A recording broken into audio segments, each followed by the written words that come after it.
You have accessed the podcast of OA. Located deep within Sector 14845 and powered by the Emerald Light of Will, the podcast of OA is your guide to the Green Lantern universe. Hosted by Lantern Myron Rumsey, the podcast of OA begins now. Hey everyone, welcome to episode 132 of the podcast of OA.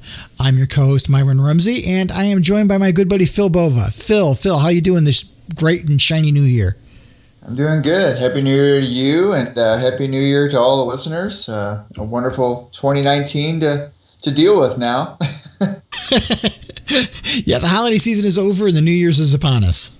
That's right. All kinds of good stuff. I hope a lot of good stuff happens this year. I hope we get a lot of good DC information this year, man. I do too. I'm optimistic that it's going to be a good year. Of course, I'm always an internal optimist anyway, but I'm hopeful we're going to get some good stuff this year.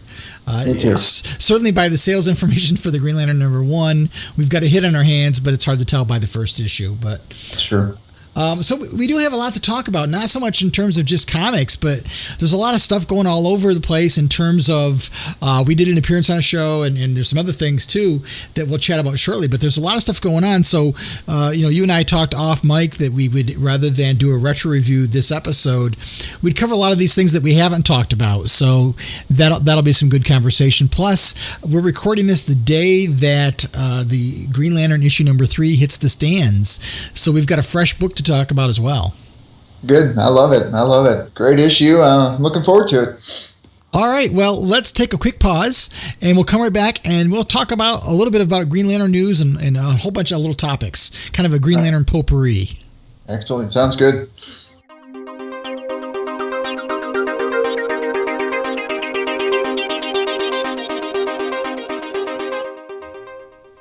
Well, welcome back. Hey, Phil, there's a lot of stuff going on, but one of the big things was you and I got to do our first tag team guest appearance on the Lantern Cast. That was a good time. Those guys were a blast, man. And it's funny because when we were talking to them, they had brought up to me, I guess I had been on their show quite some time ago, and man, it's been so long. I don't remember it, but apparently I'd been on there at one time, and of course I was called out for it, and I came over to your ship and I didn't float with theirs, so. Yeah, well, I believe they called you a traitor, if I recall. They did. But, great guys, man. Great guys. Good times. Yeah, it was a special episode for them too. So I was really honored that they asked us to be on the show because they were celebrating their 10-year anniversary, which is really a milestone. Now I know that the Mark and Chad, the current host, aren't the original hosts, but to have a show stay on that long is really something. So really kudos to those guys. And if you guys aren't out there that are listening to our show, don't listen to their show. You really should. In fact, Phil, we need to get them on our show at some point. So we'll have to invite them over to the podcast of OA and have another Green Lantern roundtable. That'd be great. I'd love that. I'll post a link to their website and the episode that we were just on. But like I said, please give them a listen. They're a great couple of guys. Their podcasts are considerably longer than ours. Yeah, and they're a lot more consistent than we are too. But I think a lot of that's because they do just really the podcast. That's their primary outlet. And I'm juggling kind of the website and the podcast. And you and I are both a lot older than they are too. So right. We're slower in our old age. We got different types of priorities. Hey, how's Bill doing? Have you spoken with Bill? How's he been doing? I see Bill every day. We actually work in the same place. Good. Actually, he and I just went to Dunkin' Donuts today for a break today and chit-chatted a little bit, and he's doing really well. He misses being on the show, but at the same time, he's got his hands full with 2 very young children and a very busy career, plus trying to write comics because that's one of the things he does on the side is he does indie comics and really trying to explore his creative outlets, and so he's been pretty busy, but yeah, he's doing really well. He had a good holiday. That'd be a good idea to get him on once if we can. I'd like to hear from him again. Yeah, get him back on again just to see what's going on with him. I don't think he's reading the comics these days, but it'd be just nice to have him on as a little bit of a reunion of sorts, I guess. Yeah, that'd be great.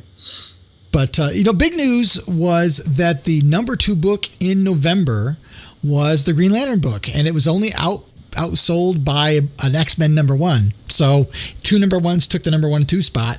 It sold 113,651 copies. Now, do you think it has a lot to do with because Grant Morrison's name on it, or do you think it has to do with it's a different take on Green Lantern and Hal Jordan, or do you think it's just a different fan base that's picking up this book?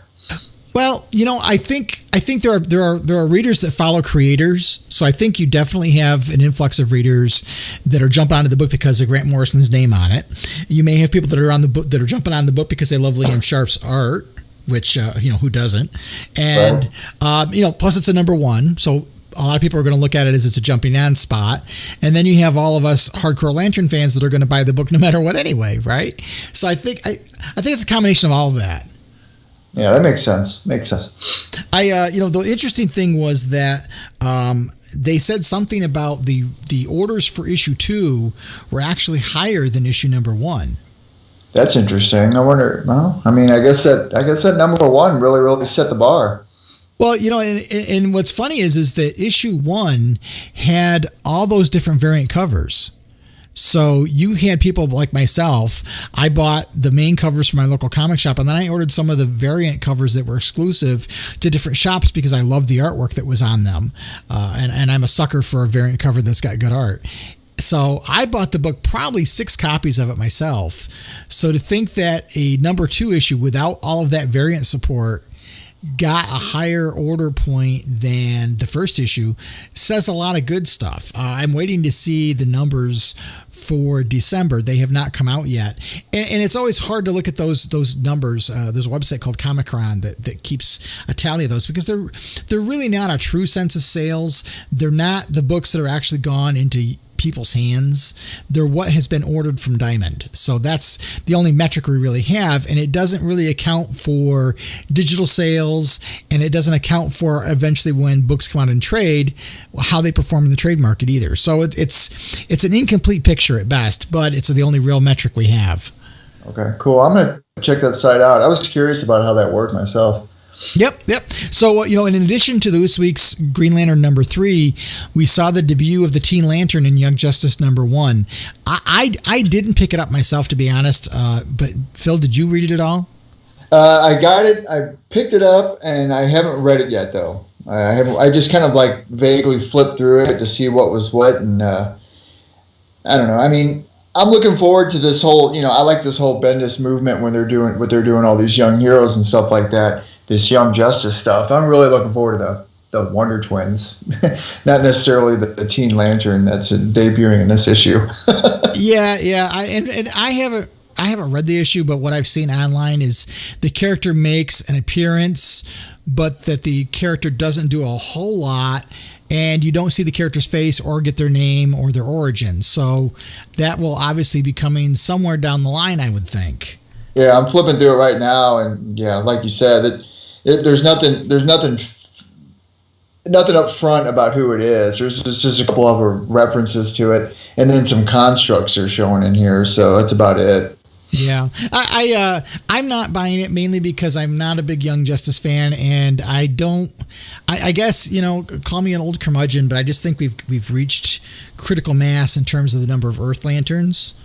Yep, I agree. I don't want to send any money that says, "Hey, I think this is a good idea," so I'm not buying it. If I'm interested, maybe I'll pick it up later and trade if it turns out to be really good. But from a narrative perspective, I don't think it's the greatest idea that anybody's ever come up with. But that's just my opinion. And not only that, you and I don't know how many titles you usually read on an average that DC puts out. But keep in mind too that we don't just read DC, because I always pick up a lot of these others like Image and Dark Horse, and all the Delcourt and all these other publishers and stuff. So my pull list gets bigger and bigger every time. So each time that they come out with new titles, it's just more to add to your pull list, and it's just more to read and just more time that you use up. And unfortunately, like you, we don't have a lot of time to use. So we got to pick and choose what we can when we can. Yeah, I'm the same way. I've become pickier. You know, there was a time, I think, right before the New 52 and during the launch of New 52, I was buying almost all of DC's line, and I got to the point where I couldn't keep up, and I started to feel a little disconnected from the universe, so I didn't feel this big need to buy everything. So now I buy a handful of DC titles. I buy a couple of Dynamite books. I tend now to mainly buy the books I feel like I need to read on a monthly basis as floppies, and the others I'm waiting for trade. Just because I feel they read better. Yeah, that's what I've been doing lately too. Yeah, I feel like I get more of a complete story, and like you, sometimes I find that I don't have the time to sit down and read the floppies to keep up with the story, and by the time I got a chance to read the story, it's already out in trade anyway, so I would have saved myself some money and some long box space buying the trade or buying the trade digitally and reading it, because I've kind of gotten to that point in my life where everything used to always be floppies because we didn't have a digital alternative, but now that we do, I kind of find myself dividing titles into, is this a book I want to collect or is this a book I just want to read? And if I just want to read it, I can read it digitally. Yeah, that's a good point. And not only that, it's like, for each title you start reading, I mean, let's say on average you pick up 5 titles a week, you're running those congruently week after week and monthly after monthly. It's hard to keep up with every single storyline when you have that many characters and that many storylines happening at once. I mean, I'm an older person, so a lot of times my mind doesn't connect to each and every single iota of story that's going on out there. And then this goes back to what you said about the trades. At least with the collected trades, you got 4 or 6 issues per trade. You get a complete story arc, and then you get more fulfilled out of it. Yeah. I just my comic shop did a big sale on trades over the holiday, so it was buy 3 books get 2 free. So I was buying trades, and I sat during break and read a few of them. But yeah, like you said, it's easier to sit down and make time to read that than it is to juggle all the floppies. And if you're as unorganized as I am, sometimes when you get the floppies and you get ready to read it and you've gotten 5 or 6 issues, you don't have all of them. You can't find them because I'm grossly unorganized sometimes. Well, that, and you forget where you left off at half the time, and then you have to go back and try to reread the last few pages of the issue that you forgot about just to catch up to the 5 that you need to read to catch up entirely. Well, especially if it's a book where the story is kind of deep, you lose the subtle nuances and some of the foreshadowing and some of the narrative threads. You just lose them, and especially, I don't want to hype on my age, but as you get older, you don't remember some of that stuff as easily as you used to. So I'm finding sometimes when I'm reading a book like Doomsday Clock, where we're not getting the issues on a consistent basis, I find myself having to go back and reread to figure out, well, where did I leave off and what was important about this and that and the other thing. That it just makes it for a better experience for me. Yeah, that's exactly right. You're exactly right. I mean, that's what happens. I don't know. We'll get to talking about Doomsday Clock at some point. Still not a fan of it, but whatever. Well, probably the biggest Green Lantern news in the last 30 days has been that Green Lantern, the animated series, is on the DC Universe app. Yes. What a great series. I mean, it's inevitable that they needed to put it on there, but the sad part about the whole DC streaming is that their numbers are down. And unfortunately, when they did their launch, I mean, I don't know who thought of their product marketing, but it's not even a worldwide streaming service. It's only in select countries. Yeah, they talked about how they were gonna rectify that, but I have not seen the forward momentum to get to that point yet. Yeah, and there's a lot of people I follow on Twitter that are like, yeah, everybody's enjoying the DC streaming. It's too bad it's not available where I'm at. Yeah. Sad. I feel bad for them. Yeah, and then they lose money. They lose revenue. Yeah, I haven't seen what the numbers of subscribers are, if it's held or if it's dropped or not. Have you? I just, from what I've heard from a few people, I've just heard that it's down. I don't know what that means. I don't know if that's good, bad, or what. But, I mean, DC's been going through these influx of these little small crises themselves, I mean, and they're still trying to right their ship. And I don't know. I just thought with the streaming service, they put their all into it because they need to set the bar for that, because Marvel doesn't really have that. You know? Right. I know. I really enjoy DC Daily, and I've enjoyed Titans, and I'm about ready to start watching Young Justice. So I've enjoyed the original content. Over the Christmas holiday, they had a DC Yule log. I don't know if you saw that video. No, I didn't see that. Yeah, there was a Yule log where it starts with Superman burning the Superman symbol into the logs and starting the fire. And and periodically different things would happen. So at one point you hear a Green Lantern ring flash and the fire turns green. And then at one point the Joker came out and dropped a lump of coal in Bruce Wayne's stocking. And comical things like that. At one point you see the Aquaman trident that's next to the fireplace get picked up and stoke the wood. It was really cute. That's cool. I didn't see that. I'll have to check that out. That's really neat. But seeing Green Lantern on there, the thing that was really exciting to me about that was the fact that DC Universe said that was the number one requested show for them from the fans, which I'm not surprised. Yeah, it's great news. And, of course, there's been a big Twitter movement started back up about renew the show. I can't say that I haven't thrown my voice in there a couple of times myself. I have. I know I have. And I don't see why you wouldn't. I mean, you bring up the series like the Titans and stuff, that's a phenomenal series, by the way. But you'd think they'd put some effort into that particular animated series because, I mean, there's not any of them out there like it. And but I guess this goes back, and I think you and I talked about this before. A lot of times it all comes down to the money value. I mean, it's probably an expensive series to make. I'm sure it's not cheap. So that said, I don't know, maybe if their numbers go up, maybe they'll renew it and they'll start making more episodes, which I think they should, because each and every single episode of that series was just amazing. I loved it all the way through. It is by and far my favorite interpretation of Green Lantern in other medium outside of comics by a long shot. I interviewed Jim Krieg and Giancarlo Volpe, two of the producers of the show, a number of times during the show while it was on the air. And one of the things that they did say to me was that it was a very expensive show to produce. At the time, it was close to $1 million an episode.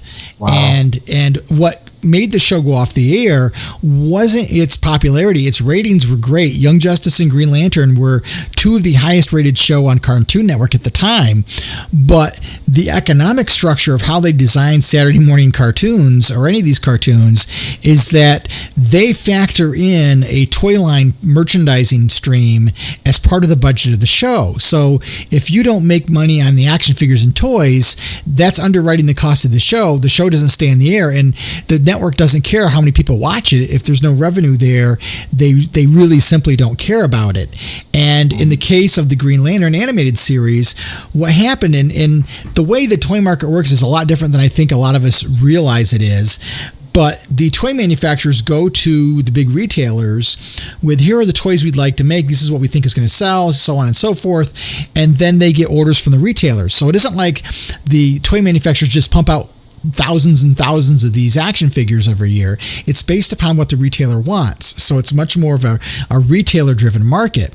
So when they went to the big box retailers, the Toys R Us's and Walmarts and Targets of the universe, when they went to them, they showed them the prototypes and they said, well, we have all these Green Lantern movie action figures on the shelf, and I don't think that the consumers are going to know the difference. And if I can't sell them, I don't want your other stuff. So, I see, man, feeling the burn from that movie. Yeah. It's a good thing and a bad thing, in that the cartoon probably would never have happened without the movie, but then the movie torpedoed it. So it shot itself in its own butt. Exactly. It's interesting. I actually have somebody bought the prototypes and recasted them, so I have a Hal Kilowog and our Atrocitus figure from the animated series that I got off of eBay from someone who in another country who made versions of them based on the prototypes. I've been trying to find, I think I'm going to start looking again. I like the episode of the animated series when it was the Steam Lantern. Oh, yeah. Yeah, that was one of my favorite episodes. They were actually going to bring Alan Scott in the second season. They should have. That's what they wanted to do. They had a whole plan. For people that are out there, I'll put links to the interview. But I did a retrospective episode. Bill and I did where we interviewed them on the podcast, and we talked about. I kind of threw this whole thing out there of saying, well, you believe in the multiverse, so somewhere out there's a universe where I won the lottery and I bought the Cartoon Network and I've renewed Green Lantern the animated series for 5 more seasons. What happens? And so they start talking about the things they were building towards, and they were building towards a Sinestro Corps war. They wanted to do a Blackest Night. They had ideas far-reaching that they simply could not get to. And who knows if this show gets the response on DC Universe that it could. Maybe that will lean them towards maybe making a movie, or maybe they would bring it back and not do CGI, or maybe CGI has gotten cheaper in the long run since then. Because you're thinking this is back, it aired in 2012. That's 7 years ago, but they were making it before the movie even came out. So you're talking maybe 9 years, almost a decade ago, that they were working on the show. So, there's always possibilities. I would love, even if it was just, a Green Lantern, the animated series, the Search for Aya movie, I'd be happy with that as a start point. But boy, would I love to see more of that show. I think, especially if we do eventually get the Green Lantern Corps movie, boy, what a great way to lead off. I think it would have helped the Green Lantern movie from 2011 if the cartoon came first. Yeah, I completely agree. Wow, that's really cool that they had that many ideas moving forward of what they were going to do with that show. Those guys were amazing and very, very accommodating and humble. And I think I had Giancarlo Volpe on 3 or 4 times during the run of the TV show. And then I had the 2 of them on afterwards. That they're just very gracious individuals, and I think that's the only time I've done interviews where I've had to end the interview not because of time, but because it was going on too long. Because we just started talking, and we were hitting it off so well that we just kept going and going and going, and we're thinking, boy, we're going to have too much of an episode here. We need to curtail it a little bit, but I'll definitely put links to those episodes in the show. But, in terms of animation, there's been some other things out there, too. Next week, January 13th, as of when we're recording this episode, we're going to see Hal Jordan in The Reign of Superman, which is the sequel to the Death of Superman movie. And if you have the opportunity, there's a company called Fathom Events, and they're doing a thing in theaters, in select theaters around the country, where you can see the Death of Superman and The Reign of Superman back-to-back on January 13th.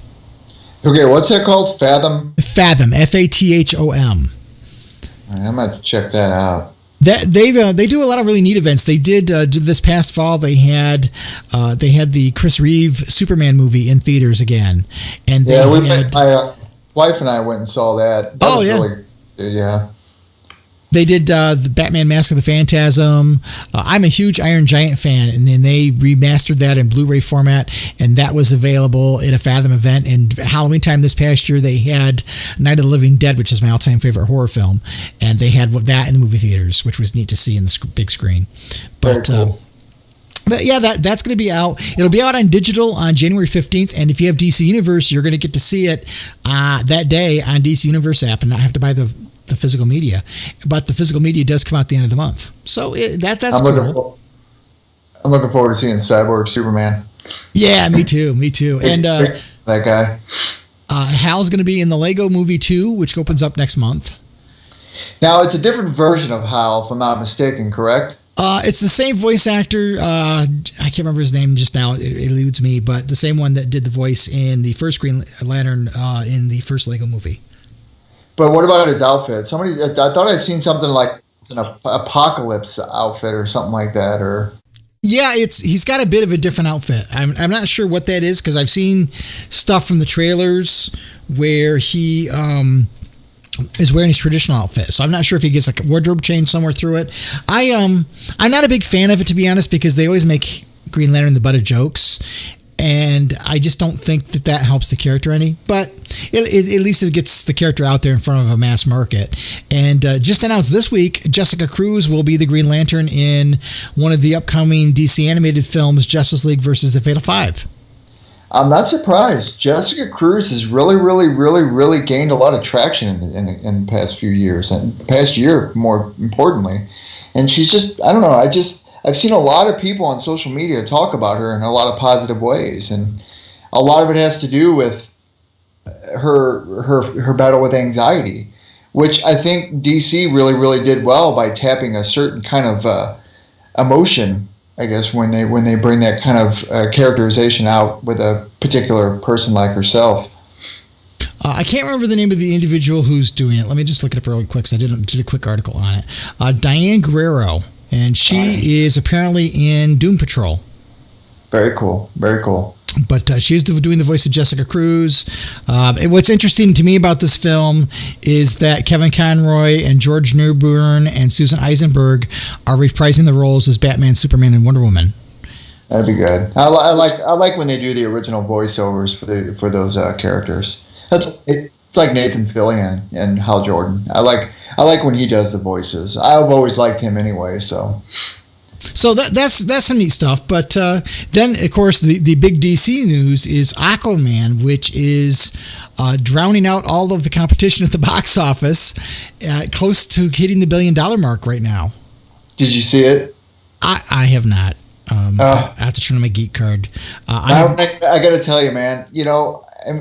If there's any kind of light to where what they can do with the Green Lantern Corps movie, and using Aquaman as a template, I mean, it's going to be mind-blowing. I mean, the movie itself, my wife and I went and seen it, of course, after the unfortunate news we had tickets for opening night, or the day before, but we had to cancel because of that unfortunate incident that took place over the holidays. But we ended up going and see it a week or so later, and we saw it IMAX in 3D, and it was just visually stunning. I will never understand why this type of movie should not get some kind of nod in the award ceremonies just for the special effects itself. I mean, it put Avatar to shame. It does look visually spectacular. I wanted to go see it over the break, and things got busy over the holidays, and my son wanted to watch all of the Harry Potter films back to back to back. So we got we got tied up in that. Man, priorities. Yeah, so I this is the case of a father putting his own wants aside for his child, even though he's 26 years old. But we did it. The Harry Potter movies and books were really a big bonding thing for my wife and my son and I. So him wanting to watch all the movies and actually spend the time with us watching them over the holidays, I wouldn't trade that for much of anything. So it's much more fulfilling. Yep. So we did that. We're talking about going to go see it this weekend, but I definitely want to see it. But the fact that it's broaching the $1 billion mark and looks like it may go on to become the highest grossing DC Universe film since the Dark Knight movies is a very encouraging sign. I hope that it tells the studio, between the success of Wonder Woman and Aquaman, that if you let the filmmakers make the story they want to tell and get out of the way and let them make the film, they'll get better results. Because, in both of these two movies, Patty Jenkins and James Wan have been allowed to make their movie with not as much studio interference. And I honestly feel, in hearing some of the behind-the-scenes things on the Green Lantern film, had the creators been allowed to have control of the film, it would have done better. They for script changes and a bunch of things that really were detrimental, and this really shows it. And I hope that even though Jeff Johns is still writing the script for the Green Lantern film, and it's highly unlikely we're going to see it in theaters in 2020 like they originally talked about, I hope that the success of Aquaman is encouraging enough to the studio to say, okay, we want more of it. Well, and if you've noticed with Wonder Woman and Aquaman both, neither of those films were plagued with stuff that was prior to its release. I mean, Batman vs Superman and Justice League and those movies, they had a lead up of negativity because of the reshoots and because of this, and then the whole ridiculous mustache thing with Superman. I mean, come on, it had all this negative aura going into the movie leading up. Wonder Woman and Aquaman didn't have either of that. Not only that, Gal Gadot and Jason Momoa, both of them people seem to be highly energetic when promoting their films. Jason Momoa more so. And to see him step into this role of a character that's been the brunt of jokes for decades and decades and decades, and flip that on its head and to show what a great character Aquaman is mind-blowing. Because this guy just pegs it and nails it on all levels. I mean, the movie, the story, the characterizations were amazing. Mara was amazing. Ocean Master, even Dolph Lundgren played a phenomenal role in that film. And anytime you can say that about Dolph Lundgren, I mean, you're seeing something.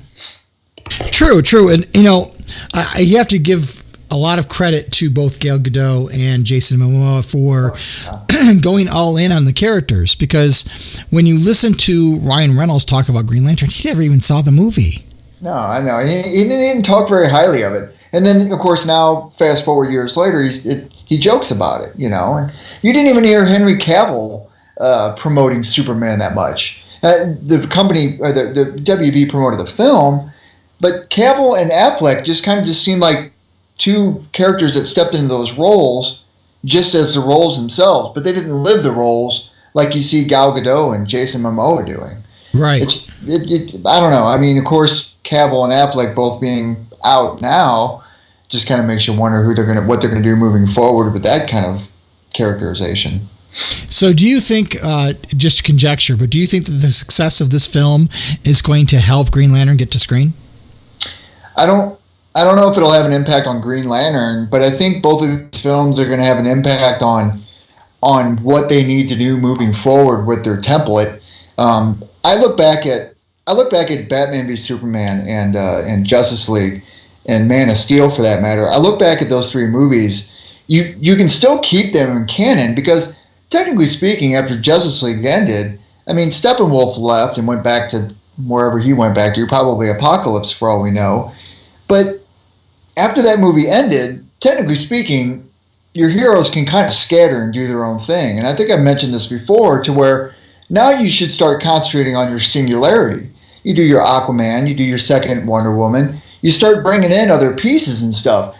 But along the way, you start dropping breadcrumbs on Darkseid, which is, I would assume that's eventually where DC wants to go at some point, is having Darkseid in a future film. That's easy to do now because you can potentially move forward, distance yourself from Justice League, distance yourself from Batman v Superman, and eventually bring it all back together later on with, unfortunately, a different Superman and a different Batman. I don't know how they do that, but I mean, the idea is there to where they can distance themselves from the negativity of those movies and start swinging that pendulum into a positive environment for which their movies can develop moving forward. I'm really hoping that this is a wake-up call to WB, as I said earlier, so that they let DC Entertainment make decisions about the films. I think that the creators and people like Jeff Johns and so on can shepherd these films much better than the traditional studio model can. And I more than anything, I want to see a Justice League 2 with Darkseid in it, but I want to see a couple of Green Lanterns in that film. Yeah, I'm the same way, and I agree with what you said about the creators. I mean, James Wan and Patty Jenkins were both allowed creativity, and you can't stymie creativity without taking a lot from your storyline. And Marvel has excelled at that over on their end because their directors and producers have always been given the free rein to do what they feel they want to do in telling a story. And DC needs to learn from that. And I'm hoping that with James Wan in this Aquaman film, that they finally look back and say, okay, now we got Wonder Woman, we got Aquaman, we need to make better movies moving forward. Now we have a recipe on what to do, and this is what needs to happen. I hope it has an impact on a Green Lantern Corps movie. It might or might not indirectly, who knows, but only time will tell. But if it's any consolation, look at all the Green Lantern stuff that's been circulating. You got the animated films, you got the animated series on the streaming network, you got different characters are starting to come in, and who knows, maybe they're starting to revamp and build up a little bit of the Green Lantern Corps and how they're going to introduce them into the mainstream, I guess, DC universe on the big screen. We can only hope. Exactly. So this has been a good conversation, Phil. Let's take a quick break, and when we come back, we should start talking about the Green Lantern number 3. Absolutely. This is Salak, Green Lantern of Sector 1418, and you are receiving the podcast of Oa. The podcast of Oa.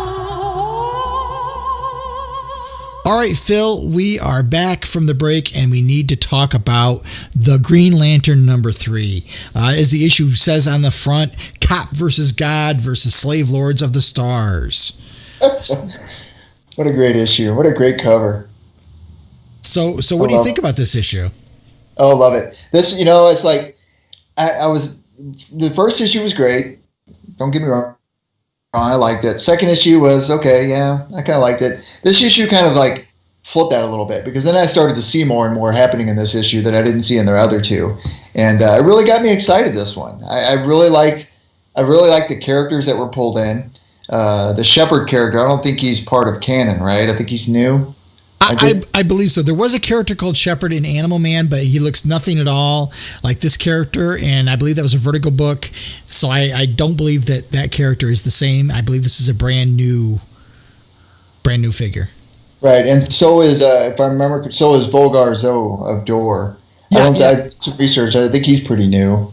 Yeah, I believe he is new as well. But I like what they're doing with these characters. I like what Grant's doing, bringing in these new type of I guess beings or whatever you want to call them. And I really like how this issue expanded. It kind of blew up. Kind of like, I don't know.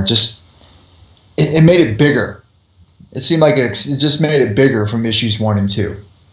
Yeah, I like the fact that there are these new characters, and then I liked one of the things that Grant Morrison is famous for doing is bringing in minutia from Green Lantern history or DC history and adding them as well, like the Gamma Gong. That's not something new. That actually existed in Justice League of America #3 from 1961.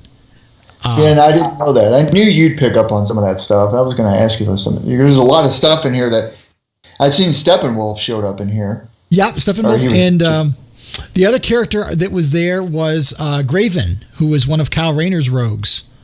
That's right. Okay, I knew that sounded familiar. Okay. So now, who was on page 9? Who is that female, the blonde-haired woman? That's Eve Doremus. She was in the first issue. She's the woman that Hal has a fling with. Okay. In the desert. Okay, you're right. So it took a minute for that one to click.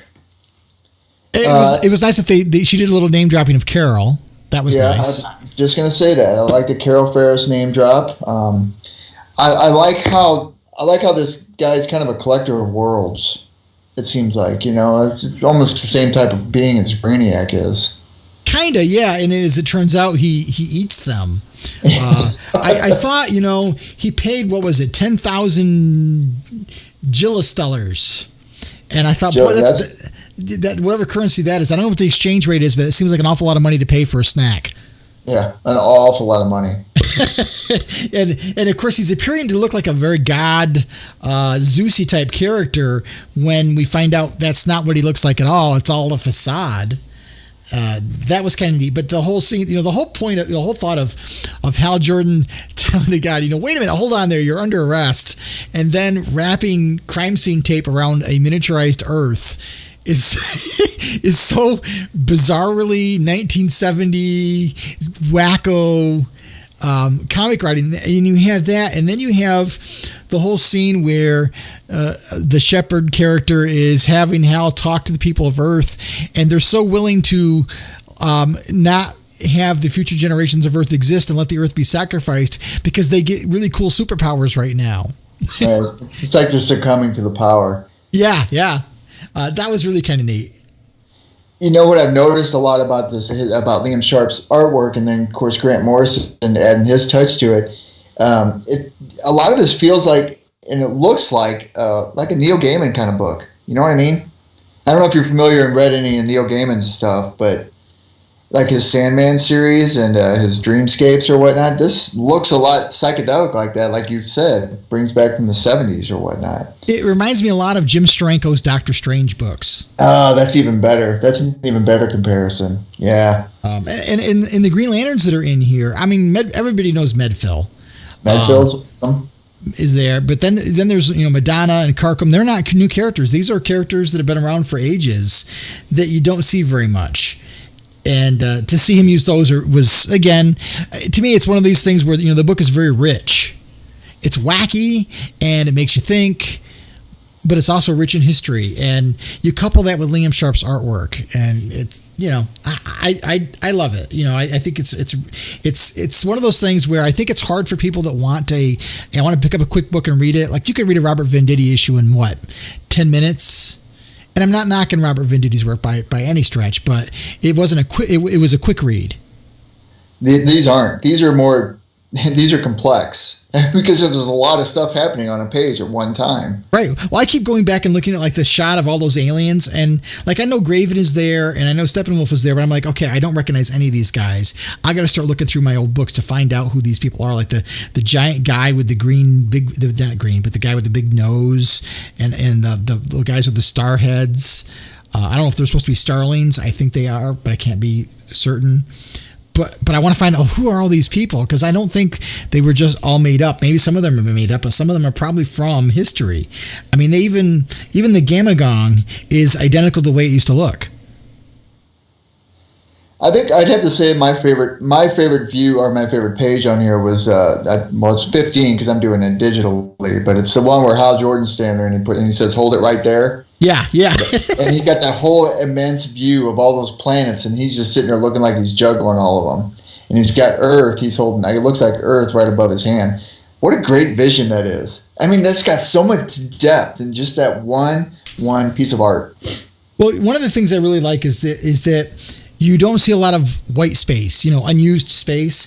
Liam fills every nook and cranny of every page. Yes, he does. He absolutely does. Kudos to that man, I tell you. Yeah, I mean, you're right. I mean, like I said, it's just got layer upon layer of artwork, and it adds to the character. And like you said, no knock to Venditti, because you can't compare it with Venditti's run, because I love the man, I loved his run. But this is entirely a different kind of take. So I'm looking at this as a nuanced kind of Green Lantern approach, and I like the complexity of it. I like the visuals. I like being bombarded with all this visual conundrum that's happening on all these pages. It's kind of like where you want to look at every page to see if there's something you're missing, or look at every single panel to see, okay, well, what can I look at on there to see if there's something that I'm overlooking. It's great book. I love the idea of Hal hitting God in the face with a giant boxing glove with wings on it. It's typical Hal, right? Because it's the boxing glove. Yeah. So there's something that happens at the end of this issue we have to talk about. Yeah.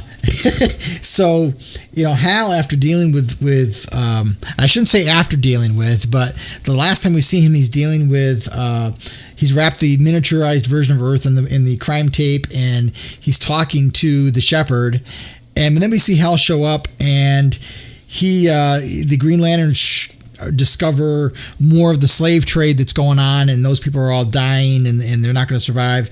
And you see, air quotes, Hal taking his ring and nailing Valgarzo up to the wall, and then turning and saying, "Hey, this was self-defense, right? Let's clean it up." And it makes it look like he's going bad, but what's your take on it? I don't want to share my take until you talk about what your take on it is. Well, it's very un-Hal-like. I don't see him like passing the blame or passing the buck off on it. You know what I mean? I've never seen him. I don't know if you've seen him do that before, but I don't feel like I've ever seen that character do that before. Like, he wants to push off that he's done wrong. He seems like he's always owned up to his own inaction, or his own insecurities, or his own faults. That was a little bit different for me. I don't know if that reflects the same in how you saw it, but I don't know. I think he's turning bad. I think they're gonna go a bad route. I think it's somewhere along the way they're gonna pull out a parallax move or something like that. First of all, Hal's never been the kind of guy who wants to kill someone. And we did see Jeff do it in his run. I remember there was specifically an image of Hal making a giant bazooka thing and killing one of the Sinestro Corps members, but not taking glee in it or anything. But my whole thing is I don't think that's Hal. We're seeing a couple different things. There's three different things I've got going on in my head. One, we know that the Shepherd can change his form. So is it the Shepherd? We know that whatever the Shepherd was doing with the people of Earth, they were being affected. Their thought processes were being compromised because they're willing to give up the Earth for superpowers, and he's basically saying, you have you're gamma intoxicated. So is Hal gamma intoxicated, or is the third option? I recall there's a scene where the bad guys say, "Where's Jordan?" And that's right before Hal shows up. And if you go back to the first issue, there was a antimatter universe Hal Jordan being held captive by the Black Stars. That's right. Man, you're good at picking threads up like that, man. So I think that's who that is. That would be an interesting point. But I think it's a frame job. If that's the case, how is making the Green Lantern Corps, and Hal Jordan for that matter, looking bad, nuanced? Because we've already been down that road before when it came to Renegade, Oh yeah. Well, and I go back to that first issue where there's somebody in the Corps who's a traitor. I wonder if it's Simon Baz. Wouldn't that be great? Yes, we found our place for Simon Baz. We finally found out what happened to him. So I think there's somebody in the Corps who is working with the Black Stars, and Hal is being kept at bay by the Shepherd and perhaps being abducted, and this guy's taking his place to make him look bad. Well, that would make sense, because it did seem like for the better part of this issue, Hal Jordan was Hal Jordan, but it just seemed like that last little bit, he seemed like he turned a little bit angry, or he flipped a coin. And he got mad for a minute there. I don't know. I mean, it makes sense. They go out of their way to say Jordan looks super pissed. Yeah, I mean, that's what I mean. It's almost like he just flipped. And yes, I mean, I'm sure people have done that before, and Hal Jordan is no different. I mean, I remember Cry for Justice. I don't know if you remember that. Oh yeah. Probably one of my favorite versions of Hal Jordan out there. I just like it when he said, "Yeah, I'm fed up. I've had enough." And I'm pissed. I'm going out there, and I'm going to track this guy down. I'm going to take care of business. And I'm going to put justice in my own hands. But that's a good point, though. They did make it a point to show that he was pissed, and that and then those last few pages, you get to see the look on his face. He looked mad. Yeah. Well, and I look at the fact that why is there no resolution with what was happening with the Shepherd?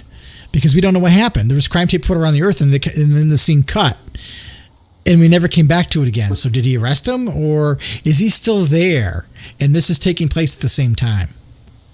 That's a very, very good point.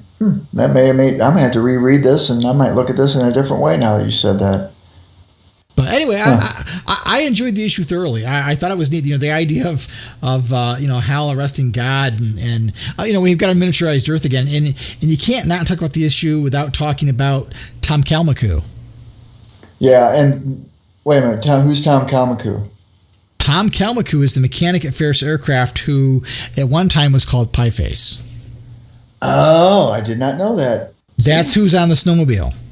See, man, there's always stuff that I don't even pick up myself, and I'm a dedicated reader. Leave it to Myron to pick up on all those threads. So, yeah, it's been a while since they've talked to each other, and so that was really kind of neat to see them, because the last time we saw Tom really for any real exposure was, I think, during the Green Lantern Last Will and Testament of Hal Jordan, where Hal has willed Tom, who is going through a lot of trouble and plight and marital struggle and strife and trying to deal with being Hal's buddy and Hal becoming Parallax and so on. He's struggling with all that. But that, they show up and they basically give Tom Hal's ring and a young boy who looks amazingly like a young version of Hal, with the mission that basically says, fix it. And so the whole book is a story where Tom kind of restores Oa. Huh. Interesting. And that was in the last Will and Testament of Hal Jordan? Yeah, it was a graphic novel from 2002, so it was a couple of years before Green Lantern Rebirth. Yeah, and I remember it was a good story. It was a little heady in things, but it basically brings back a number of elements and sets the stage for Green Lantern Rebirth. Okay, cool. I'm going to have to go back and reread that because it has been quite some time since I picked that one up. But yeah, Tom Kalmaku was Hal's best friend back during the Silver Age. He used to keep a journal and a diary of Hal's adventures. And, I don't know why they chose the term pie face. I think it's very derogatory, but at the time that was apparently not viewed the same way as it is now, but that was his nickname back then. And Jeff Johns did reference him in flashbacks during Secret Origin. Okay. Where somebody calls him pie face and Hal corrects the guy. Oh, well, that could be the new designate for not going to use that name anymore. yeah, exactly. But Tom Kalmaku is another piece of Green Lantern history. So again, it's Grant Morrison has said he's not going to throw anything out, and it's all going to be there in some way, shape, or form. So to see that Tom is still there, and ready to be a part of Hal's life again is, to me, rewarding. Well, and again, it's super impressive that Grant Morrison is pulling these old tidbits out of these old comic books and bringing them forward. That's his knack. He did it in issue 1 and 2. He's done it again here, obviously. I can only imagine what he's going to do moving forward. I mean, we saw a little bit more core members this time out, so maybe he'll expand on that in other issues. I can only imagine that we'll probably start seeing more of them with the outcome of what took place in this last page here. So it would make sense that some more Lantern Corps will show up in the coming issues. Yeah, and I think if Grant Morrison sticks to what he wrote in the first issue, somebody's got to be a traitor. And in order for there to be a traitor, we've got to have exposure to these characters. So, Hal's got to be thinking in the back of his mind that somebody around him is betraying the Corps. Right. Another great issue. Yeah, loving it. I'm loving it. And I think, I don't know, it seemed like it's going to pick up from here. It seemed like this issue might have opened up something that might pick up a little bit more. I agree. So let's take a quick break and come back, and we do have a listener email to talk about. All right, sounds good to me. Hey guys, come check out Two Dimension Comics, the comic book podcast with no direction. We feature candid roundtable discussions about all things comics, past and present, with a killer soundtrack. We like to include visuals of everything we talk about on the show. You can find that by going to bunchofdorks.com and click on the Cyclops. Okay, Myron, so we got some listener feedback from episode 129, which kind of, I think that hit right before Green Lantern issue 1 from Grant Morrison, correct? Yeah, it was right around the time the first issue came out. Yeah. So this is from Matt, and he's talking. We were talking about, and we got into a discussion about all these Green Lanterns from Earth. And Matt says, in the discussion of the future of GL, around 50 minutes onward, I agree that there are way too many lanterns from Earth, and what made each Earth lantern distinctive has been homogenized, and everyone will take the back seat to the Golden Boy Hal once again. All the effort that Kyle made to master the emotional spectrum was lost, and now he is just another GL again. John was a UV lantern for all 5 minutes. Guy was cool as a Red Lantern, but he is back to just being the angry Ginger Lantern. Jessica was dealing with her anxiety and its hindrance in her ability to use her ring, but she overcame that, and she is just another GL. Simon Baz is Simon Baz. Quote, sorry, never really understood his character or why he needed to be created in the first place or why I should care about him. Always felt tacked on to me. And I have to say I reflect that sentiment entirely with Matt. So we have 6 GLs from Earth. We have different costumes, slightly different personalities, but all the progression they made was pushed to the side, and they all relatively the same in terms of powers and abilities. With the Hal Jordan series finished, and he being the main character in the new series, I doubt that non-Hal characters will get any love from sometime in the main series.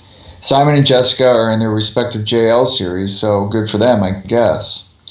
Kyle is my favorite Lantern, and I was upset he made so much development and growth due to experience and effort to master the emotional spectrum, gain the power of the life equation, creating a new White Lantern Corps, which everyone has already forgotten about, and then Dr. Manhattan snaps his fingers and deletes all that. Oh well, whatever. I was hoping the Doomsday Clock series was going to address why Doc Manhattan did that to Kyle, but it looks like it will never happen. Well, first of all, I got to say thank you, Matt. That was really, really well put. And I reflect a lot of what he says in there. I feel that Kyle has been overshadowed a lot. I mean, he doesn't get any recognition. And unfortunately, that seems to be the crutch of Kyle Rayner his whole entire run. I mean, the guy never gets any recognition. Yeah, I think part of the when you start looking at Jon Stewart and Guy Gardner, those two characters were created to be part of Hal's universe. They were never created to replace him or anything like that, but Kyle was. That was the intent for creating Kyle. DC at the time had it in their mind that they're done with Hal. They can't seem to write Green Lantern well enough to make it stick around. So it needs a complete paradigm shift, parallax shift, if you will. And so Kyle was the only one really created with any longevity in mind. And when they brought back the Green Lantern Corps concept and Hal, and they brought John and Guy back to the forefront, it kind of left Kyle in a bad place because his whole story was about, accepting the legacy of someone else and living up to the responsibility that comes with it. And while I never personally cared for the character, that's just my own personal taste, I do feel he's kind of gotten short shrift. Now, he is in, I think since Matt wrote this email, we do see Kyle in Titans now. Yeah. As a member of Titans. I'm not sure whether he's a permanent member of Titans or whether he's just showing up for a couple arcs. It really hasn't been said, but he seems to have found a place to land. John is in Justice League, Jessica's in Justice League Odyssey. Guy and Simon seem to be the two that are left out to the wind, and in the meantime, we've got Teen Lantern, and there's going to be another Green Lantern showing up in another book, but I don't believe he's from Earth. He's an alien-looking Green Lantern. Why he's here, I don't know. But it goes back to, we've hit critical mass. I don't know why we've got Simon and Jessica in the first place other than creative folly, to be honest with you. I don't think we needed them. I think we had enough already. To me, it's the same as the Flash universe.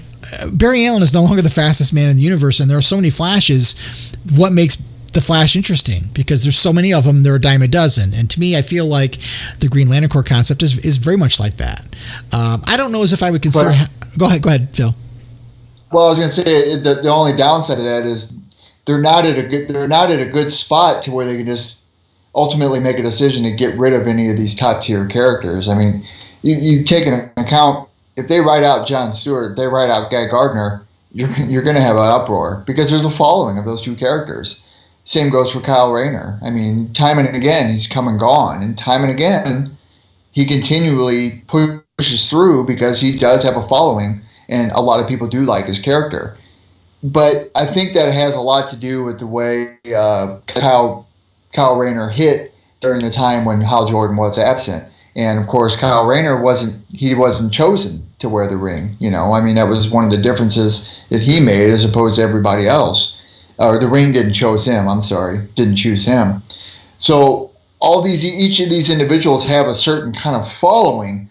So you can't necessarily just say, we just got to take them out and get rid of them entirely, because eventually at some point you're going to have to address the issue of where are they at, why are they gone, why aren't they coming back?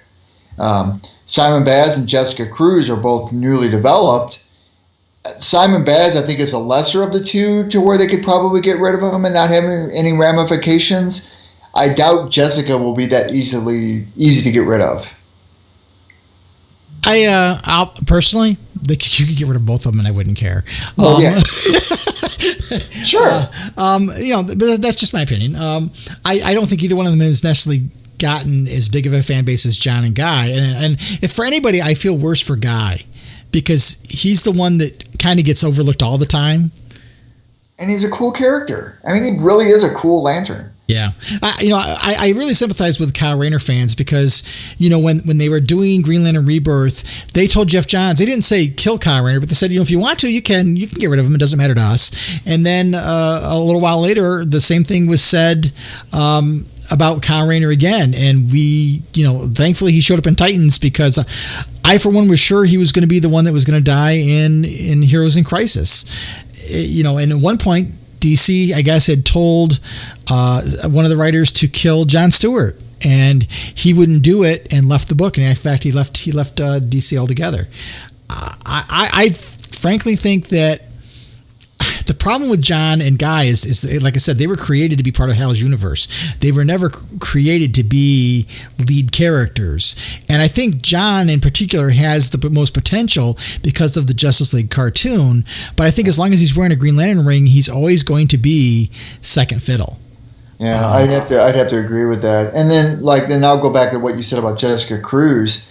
I would like to see her go back and gain the power ring ability again. And I'd like to see that play out more. Yeah, I thought she had more potential as Power Ring than she does as a Green Lantern. And to me, it's detrimental to the mythology in terms of there are plenty of other female lanterns who I think have better characters. Yeah, I agree. Well, look at Aricia. I liked her. Aricia, Princess Iolande. I loved Sonic Natu's arc, and dealing with the fact that her father, that she didn't know was her father, is basically the Hitler of her people. And then to find out, after all this time of hating him, that he's your father and having to deal with that, I thought that was far more compelling than anything we've seen with Jessica. Again, just my 2 cents. But that makes sense. And bringing up Sinestro, I haven't even heard mentions of Sinestro in anything lately at all. Have you? No, not really. I think a lot of those things are kind of being left to cool down a little bit before they come back into the forefront, if they do at all. Yeah, I'd like to see Liam Sharp's version of a Sinestro. That would be interesting. He'd make a mean mustache and those mean eyebrows that dude has. there is a book coming up. It's kind of DC's Valentine's Day book, Mysteries in Space. I don't remember what the subtitle is. That's going to have a Kilowog story in it. That's interesting. So that'll be kind of fun. But yeah, I think the problem with the Green Lantern franchise is when it was hitting on all cylinders, they kept growing it, and now you had 5 books at once. And now when you've got to pare it down because the popularity isn't there, and I think it's not there because DC dropped the ball, but the popularity is not there. It couldn't sustain itself, and now when it collapses in on itself, you've added so much. There's no room for anybody to really get a proper spotlight. And the reason why Hal does is because he's who the franchise was built around. Yeah. I totally agree with that. And then going back to what you said about that Valentine's Day special, it'd be nice to have a Kilowog Arquillo love story. That'd be a nice. I mean, Guy Gardner might not like it very much, but it'd be interesting. Yeah, who knows what DC's going to do. I think right now a lot of the Green Lantern characters are kind of sitting on the shelf. I think the advantage of having several Green Lanterns, if there is an advantage, other creators who probably can't use Hal right now can use any of the rest of them because Morrison's got Hal. So maybe that opens up for some opportunities for guest appearances and so on. But it's interesting, the one character that has not been used, to 2 characters haven't been used. I don't think we've seen Guy anywhere, and we haven't seen Simon Baz anywhere. And I, as far as the latter goes, you could get rid of him and it wouldn't matter. I still think Simon Baz is going to go in Heroes in Crisis. We still don't know who the character was with the Green Lantern shirt on in that very first issue. Yeah, I don't know about that. Have you kept up with that series at all? I just read issue 4. I'm still not if I like it or not. I've been reading it. I'm hit or miss with it. I like some of it. I don't like some of it. There was a big uproar over the most recent issue of Batgirl showing her scars, which I thought was a little ludicrous. People were upset because basically she said, there's the whole confessional booth thing that they do, and she doesn't say much really, but she shows her scars. Right. From being shot by the Joker. And so they're making a big deal over the fact that there's one panel where she turns and shows the scar on her back. And so they're saying it's being an over-sexualization because it's showing her butt. Oh, my God. I don't even think it showed her butt. I think it just showed her upper back or her lower back area. It did, but the costume was tight and drawn that way. So that it accentuated. I know. I mean, generation outraged, Right. Or generation offended should be the choice. But, that's good. Because, if you look at all the characters, they're basically all drawn naked to begin with. Yeah. I mean, come on. Well, in the same issue, you've got Superman lying in bed with just his boxer shorts on, and nobody says anything about that. Well, what about Lois walking with her underwear? Yeah, she's wearing Superman underoos, essentially. Yeah. And nobody says anything about that. Jeez Louise. But anyway, I'm gonna start turning into that get off my lawn mode, and I don't want to do that. I know. Well, thanks, Matt. Thanks, Matt, for your feedback. That gave us a lot to talk about. I have to agree with a lot what Matt says. I'm a big fan of Matt since he doesn't like Simon Baz because I really can't stand that character. And I'd have to say, Matt, give me a call. Let's talk. Love it. I love it. All right. Well, we'll be back in a few moments and we'll wrap up the show. Okay, sounds great. The Island, a comic, sci-fi, fantasy, pop culture podcast. I'm Dan. I'm Matt. And if you like spoiler-free And spoiler-full discussions, then you definitely want to check out this podcast. We cover The Flash, Black Lightning, Supergirl, Legends of Tomorrow, Stranger Things, Legion, The Gifted, Gotham, Walking Dead, Fear the Walking Dead, Westworld, Game of Thrones. So don't forget to check us out on all of your popular podcast apps. Okay, Myron, on that note, since I thanked Matt eternally for his input on Simon Baz, another great episode of the podcast of OA. We talked about a lot of happenings coming with the Green Lantern universe. What do you think? I think this was a fun episode to record. You and I haven't been able to talk for a little while due to some tragedy in your world, and so we kind of had to take a little bit of a break. But I'm glad to be back and talking about Green Lantern stuff again. I've missed the conversation with you, my friend, and I hope that people enjoy this episode. Me too. I had a good time doing it, and like I texted you earlier on the phone, I didn't want to put it off. I wanted to get back to doing this because it's enlightening, and I enjoy doing it, and it kind of helps temper the tragedy that took place over the holidays. But I'm glad to be here with you, and you're a great friend, and I've always enjoyed talking with you. And you know what? I'm looking forward to doing the next one, and Absolutely. the next one. Absolutely. Well, we thank everybody for listening to the episode and joining us for some more Green Lantern conversation. This has been episode number 132 of the podcast of OA. And until next time, as always, as I like to tell everybody, keep your ring charged, treat each other well, and make every day your brightest day, guys. Absolutely. We'll see you guys later. The podcast of OA is the official podcast of the blog of OA and a proud member of the Comics Podcast Network. Share your comments and questions by calling the show's voicemail line at 406-POD-OA. That's 406-763-6362. You can send your emails to podcast@blogofoa.com. You can also find the Blog of OA and the Podcast of OA on Twitter and Facebook. Green Lantern and other related characters are the copyrighted property of DC Comics Incorporated and are used without permission.